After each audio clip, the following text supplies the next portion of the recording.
The new Liberal leader and Prime Minister Mark Carney seems to like to take credit for things that aren't exactly his.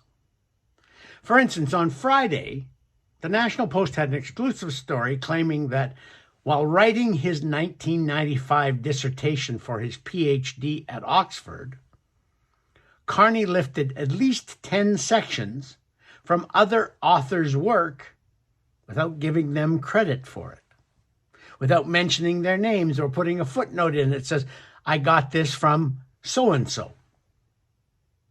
Now there are the Liberal ads that say Mark Carney helped save Canada during the 2008-2009 global financial crisis. Well, he probably did have some part of that. But as former Prime Minister Stephen Harper, who was in charge of the government at the time, said, he's listened with increasing disbelief as Carney has taken credit for things he had no part of. For instance, Bank of Canada governors, which is what Carney was at the time of the financial crisis, Bank of Canada governors do not do day-to-day management of the federal budget.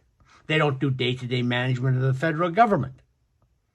Yet Carney seems to claim that it was his wisdom that got Canada through that crisis. Now he also claims that he got the United Kingdom through the Brexit crisis. That's not exactly how the Brits remember it. There are an awful lot of people in Britain who were very unhappy with Carney at the time of the Brexit referendum because he helped start a fear campaign to suggest that getting out of the EU would be very bad for the United Kingdom. I happen to agree with that. I happen to think Brexit was a mistake for the Brits.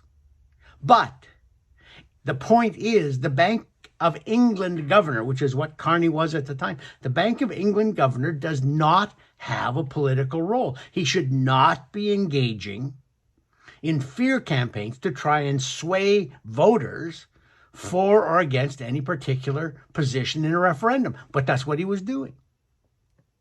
He's also taken credit since he left the Bank of England for the environmental record of Brookfield Asset Management, which was one of the largest investment companies in Canada, and claims particularly to be really big on green initiatives, green alternatives to fossil fuel energies, and on human rights.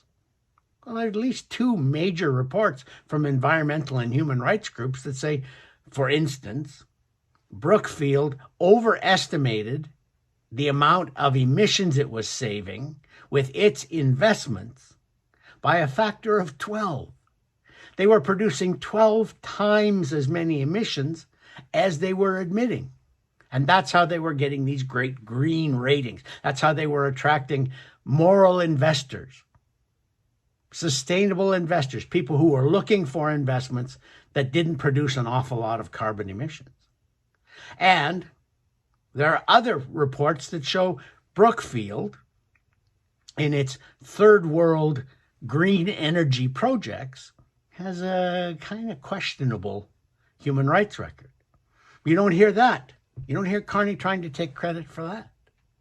In fact, he's also trying to not take credit for Brookfield moving its head offices from Toronto to New York. Now, who would you trust to deal with the Americans on tariffs?